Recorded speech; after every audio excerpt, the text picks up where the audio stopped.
क्या लग रहा है सर आगे सस्टेन करने के लिए, आगे कंटिन्यू करने के लिए, मुखर्जी नगर में रह के अपनी यूपीएससी की तैयारी करने के लिए कितना डेडिकेटेड हैं? क्या लग रहा है कि आपको यहाँ एक्सेप्ट कर लेगी मुखर्जी नगर? क्या समझ में आ रहा है? यार आज नाइट तो आप रुकने देंगे कि नहीं? अगर नहीं ऐसा नहीं है तो मैं स्टेशन में चला जाता हूँ, स्टेशन में भी रुक सकते हैं हम, ऐसी बातें नहीं। लाइब्रेरी वगैरह ज्वाइन की? नहीं, अभी तो पैसे ही नहीं लाइब्रेरी ज्वाइन करने के लिए। सो हालांकि मैं 1-2 लाइब्रेरी में गया था, वहाँ मैंने। हाय एवरीवन, एक और नए वीडियो में आपका ज़ोरदार स्वागत है। मेरे साथ हैं कृष्णा भाई जो कि यूपीएससी एस्पिरेंट है। इनकी उम्र 33 ईयर हो चुकी है। इनके लास्ट 2 अटेम्प्ट हैं, ओबीसी कैटेगरी से ही आते हैं। बात करेंगे आज कि इनका जो स्ट्रगल हो रहा है ये आपके लिए काफ़ी इंस्पायरिंग हो सकता है। ये पहले इलाहाबाद में रह रहे थे, अभी कुछ ही दिन हुआ है इनको मुखर्जी नगर में आए हुए, लेकिन इनके सामने बहुत ही चैलेंजेस फेस करना पड़ रहा है। क्या चीज़ें हैं वो सारी बातें इस वीडियो के माध्यम से डिलीवर होंगी, क्योंकि मुखर्जी नगर की गलियों में जो यूपीएससी एस्पिरेंट होता है उनके बीच में बहुत सारे चैलेंजेस फेस करने पड़ते हैं। तो ये स्टोरी एक काफ़ी इंस्पायरिंग हो सकती है आपके लिए। होप ये वीडियो आपको पसंद आएगी। चैनल पर नए हैं तो लाइक और सब्सक्राइब के साथ बेल आइकन दबा दें ताकि ऐसे इन्फॉर्मेटिव और यूजफुल कंटेंट मैं आप तक डिलीवर कर पाऊँ। सर सबसे पहले आपका स्वागत है। अपने बारे में पहले तो आप बताएं कृष्णा जी। मेरा नाम कृष्णा है, मैं भदोही यूपी से बिलोंग करता हूँ। एक्चुअली मैं near about I think 11 year से प्रिपरेशन कर रहा हूँ, बट इलाहाबाद में रह के प्रिपरेशन कर रहा था। किसका तैयारी कर रहे थे आप 11 साल से? वनडे एग्जाम्स की प्रिपरेशन कर रहा था। मैं 17 को यहाँ पे आया हूँ। एक्चुअली 16 को मैंने ट्रेन वहाँ से पकड़ी थी प्रयागराज से। हालांकि ये ज़्यादा चीज़ बैग में ज़्यादा कुछ पैक करके मैं नहीं आया, ये टारगेट करके नहीं आया था कि मुझे रुकना है। बस हाँ, ये देख के आना है कि हाँ वहाँ कैसे लोग रहते हैं, क्योंकि सुना है कि इलाहाबाद कंपेरिजन में दिल्ली बेस्ट है, क्योंकि वहाँ पे लोग एक कंसिस्टेंसी के साथ स्टडी करते हैं। बट मैंने इलाहाबाद में मैं रहा नहीं, अबाउट 10 ईयर्स रहा मेरा। तो बस एक बैग था आपके पास और पहले से प्लान भी बना रखा था कि अगर कुछ नहीं होगा तो मैं भाग आऊँगा सीधे इलाहाबाद। हाँ, ये थिंकिंग मेरी थी कि बस जा रहा हूँ, थोड़ा सा देख के बस आना है। इसलिए बस 2 कपड़े लिए और 1-2 बुक्स डाली और फिर एक चद्दर लिया, बस इतना लिया, फिर चला आया मैं। फर्स्ट डे में जब मुखर्जी नगर की गलियों में आया, आई थिंक यहाँ पे मैं उतरा, तो मुझे लगा कि पहले खैर यूपीएससी का गढ़ माना जाता मुखर्जी नगर, तो फिर मैंने कहा पहले कोचिंग में देखते हैं यूपीएससी का प्रोसेस क्या है। तो फिर हमने 1-2 कोचिंग में विजिट किया, तो फिर वहाँ चीज़ें मालूम चली कि हाँ यूपीएससी के प्रोसेस क्या क्या है, कितना टाइम लगेगा, क्या फ़ी वगैरह एक्सेट्रा एक्सेट्रा सारी चीज़ें मालूम हो गई। हाँ, डे तो क्लियर हो गया, बट जैसे इवनिंग हो गई तो अब ये टेंशन था कि यार अभी तो कहीं कुछ है नहीं, रात कहाँ से बीतेगी, रात कहाँ बीतेगी हमारी, तो ये प्रॉब्लम थी। सो इसके लिए हमने बात किया, तो फिर वहीं एक कोचिंग में तो एक भैया थे, उन्हीं के जरिए हुआ कि ठीक है आपको हम खाना तो नहीं खिला पाएंगे, लेकिन हाँ ये रात आपको गुजारने का मौका देंगे। अच्छा, उसी कोचिंग में एक लड़का मिल गया आपको जो कि ये बोले कि आप मेरे रूम पे रुक जाओ और लेकिन खाना अपना देख लेना। खाना देख लेना। हालांकि उसके बाद रास्ते में जब मैं जाने लगा तो उन्होंने एक कंडीशन रख दी कि हमारे सर का कहना अगर हमारे कोचिंग में एडमिशन लोगे, तो मैंने ये सोच लिया था शायद वो मुझे अपना पार्टनर बना ले। तो उन्होंने कहा कि अगर आप हमारे कोचिंग में एडमिशन लोगे तो फिर हम आपको अपने पार्टनरशिप में रख पाएंगे। अच्छा, उन्होंने कंडीशन रखी कि पहले ज्वाइन करोगे मेरे कोचिंग में तब ये चीज़ें होंगी। हाँ, तो ये चीज़ हुआ। फिलहाल हमने ये सोचा कि चलो ठीक है। मैं कहा यार आज नाइट तो आप रुकने देंगे कि नहीं? अगर नहीं ऐसा नहीं है तो मैं स्टेशन में चला जाता हूँ, स्टेशन में भी रुक सकते हैं, ऐसी बातें नहीं है। तो अब तो ये हो गया कि भाई पार्टनरशिप में तो नहीं रह पाऊँगा मैं, क्योंकि पैसे भी नहीं एडमिशन लेने के लिए, और कंडीशन थी एडमिशन लेंगे तभी आप रुक पाएंगे। सर आगे की बात करते हैं। मुखर्जी नगर में जैसे रहने के लिए आपको करीब कितना भी अगर कम करे तो 6,000, 7,000, 8,000 लग जाता है। तो सर आगे क्या सोच रहे हैं, कैसे आप करेंगे इसको? अभी तक प्लान यही है सर कि कोई पार्ट टाइम जॉब कहीं हो जाएगा, सो उसी से बस हमारा रूम रेंट हो जाना चाहिए, इवन पीजी का चार्ज हो जाना, खर्चे हो जाने चाहिए। बाकी मेरे खर्चे तो मैं कट कर लेता हूँ, अपने एक्स्ट्रा एक्सपेंसेस नहीं है। सो बस वही पीजी का चार्ज है, जैसे ऐसे इतना कुछ आ जाए जिससे मेरी सर्वाइवल यहाँ पे हो जाए मुखर्जी नगर में।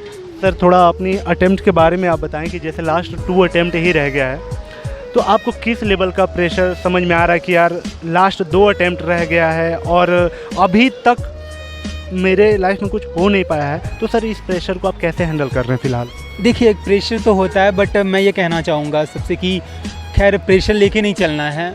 हाँ, बहुत सी चीज़ें हैं लाइफ में, ये नहीं कि होना ना होना वो अलग ही बात है, बट हम अपना वर्क ना करें, अगर कंसिस्टेंसी से वर्क ना करें तो वो हमारी फॉल्ट होगी। बस हम यही चाहते हैं कि हाँ मुझे अपना 100% देना है, वो 100% में मैं वो टेंशन लेके नहीं देना है कि प्रेशर कुकर नहीं बनना है, ईज़िली मुझे करना है। तो कितने घंटे आप पढ़ाई कर?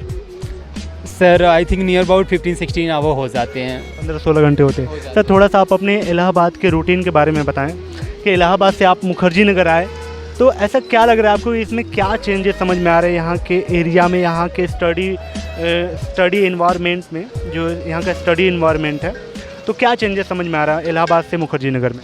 जहाँ तक मैं समझता हूँ कि इलाहाबाद, खैर मैं 10 ईयर्स इलाहाबाद मैंने पास्ट कर लिए, सो मेरे सक्सेस पीछे रीज़न ये हो सकता है कि मैंने वहाँ देखा कि जैसे लोग मामले किसके पीछे भाग रहे हैं मैटर नहीं हो जाता, बट यहाँ पे मैंने देखा मुखर्जी नगर में कि रियल में कंसिस्टेंसी से लोग स्टडी करते हैं, एक्चुअली एक दूसरे को लोग फॉलो करके स्टडी करते हैं, ये थिंग मैंने देखी। लाइब्रेरी की कुछ बात करते हैं, क्या आपने लाइब्रेरी वगैरह ज्वाइन की?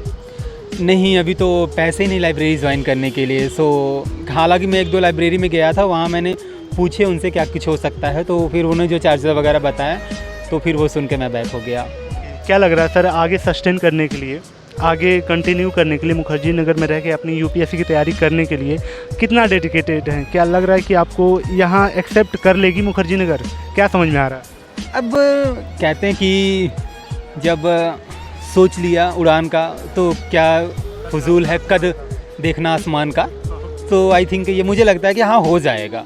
जब आ गया हूँ यहाँ पे, जब मुखर्जी नगर में आ गया तो फिर हो जाएगा, क्योंकि एक टाइम था कि जब मैं आना चाह रहा था फिर नहीं आने में थोड़ी प्रॉब्लम हो रही थी, लेकिन जब यहाँ आ गया तो मुझे लगता है हो जाएगा। तो सर आप पहले एक सबसे बड़ा क्वेश्चन कि आपने 1 मंथ का अपना पैसा जुटाया और मुखर्जी नगर आया, 10,000 आपने बोला, रूम रेंट का 6-7 हज़ार दे दिए होंगे, 1-2 हज़ार खाने इधर उधर का खर्चा हो जाएगा। स्टडी मटेरियल का फिर कैसे आप जुगाड़ करेंगे? फ़िलहाल आप कैसे स्टडी मटेरियल कहाँ से? बस अभी फ़िलहाल तो ऑनलाइन कंटेंट मैं ले रहा हूँ, ऑनलाइन से स्टडी कर रहा हूँ, लेकिन जैसे ही कुछ जॉब का हो जाता है, कहीं कुछ हो जाता है पार्ट टाइम, तो फिर वहीं से कुछ जो अर्निंग होगी वहाँ से कर लूँगा, लेकिन है कि कर लूँगा। Sir thank you so much, और गाइस सर को थोड़ा विश करें कि इनका अटेम्प्ट हो जाए, और साथ ही मुखर्जी नगर में ये इनको मुखर्जी नगर एक्सेप्ट कर ले, वैसे कर तो लेगी, बहुत सारे ऐसे एस्पिरेंट हैं जो कि 3,000-2,000 में भी सर्वाइवल करते हैं यहाँ पे, उनका रूम रेंट 1,000 रुपये हो जाता है, 1,200, रहने खाने का मतलब वो 2,000 में कर ले, 3,000-4,000 में हो जाता है। तो और साथ ही मैं कुछ चीज़ें आपसे कहना चाहता हूँ, अगर आपका अटेम्प्ट है, 4-5 अटेम्प्ट रह गया तो आप उसको टेस्ट और ट्रायल में ना वेस्ट करें, क्योंकि जब लास्ट अटेम्प्ट रह जाता है 1-2 तो बहुत ही रियलाइज़ होता है, आई थिंक सर। और एक्चुअली एक चीज़ और कहना चाहूँगा मैं कि मोस्टली होता है कि अगर कोई आपको मिसगाइड करता है तो उनकी बातों में नहीं आए, क्योंकि मैं ये चीज़ें फेस कर चुका हूँ। मैं 2018 में आया था, कोरोना टाइम में यहाँ पे आया था, मुखर्जी नगर में एक बार और आया था, 2018 में आया था, सॉरी 19 में। सो मैं यहाँ पे वो गोपालपुर एरिया है, वहाँ मैं गया था, मैंने वहाँ एक रूम देख लिया था, तो 1500 का रूम था वो, उन्होंने बोला था, सो मैं ले लिया था वो रूम रहने के लिए। तो फिर वहाँ एक भैया थे, वो उन्होंने इतना डिमोटिवेट मुझे कर दिया कि मुझे नेक्स्ट डे बैक होना पड़ा। हाँ, उन्होंने मुझे ये बोला कि जैसे जैसे एज अप हो जाती है फिर होता है कि इंटरव्यू में आपके मार्क्स लेस होते हैं, हालांकि ऐसा नहीं होता, आपके परफॉर्मेंस बेस्ट होते हैं तो फिर आप अच्छा कर जाते हैं। होप गाइस वीडियो आपको पसंद आई हो। ये कोई मोटिवेशनल वीडियो नहीं थी, बल्कि हाँ एक रियलिटी वीडियो थी कि देख सकते हो आप कि एक एस्पिरेंट के लाइफ में ये कैसे कैसे चैलेंजेस फेस करना पड़ता है। होप आपको वीडियो पसंद आई हो, और साथ ही सर ने अपनी जर्नी के बारे में डिस्कस किया, और साथ ही अपने स्ट्रगल टाइम के बारे में बताया। तो अगर वीडियो पसंद आई हो तो लाइक और सब्सक्राइब के साथ बेल आइकन दबा देना, ताकि ऐसे इन्फॉर्मेटिव और यूजफुल कंटेंट मैं आप तक डिलीवर कर पाऊँ। साथ ही नेक्स्ट वीडियो किस पे चाहिए ये भी कमेंट करके ज़रूर बताएं।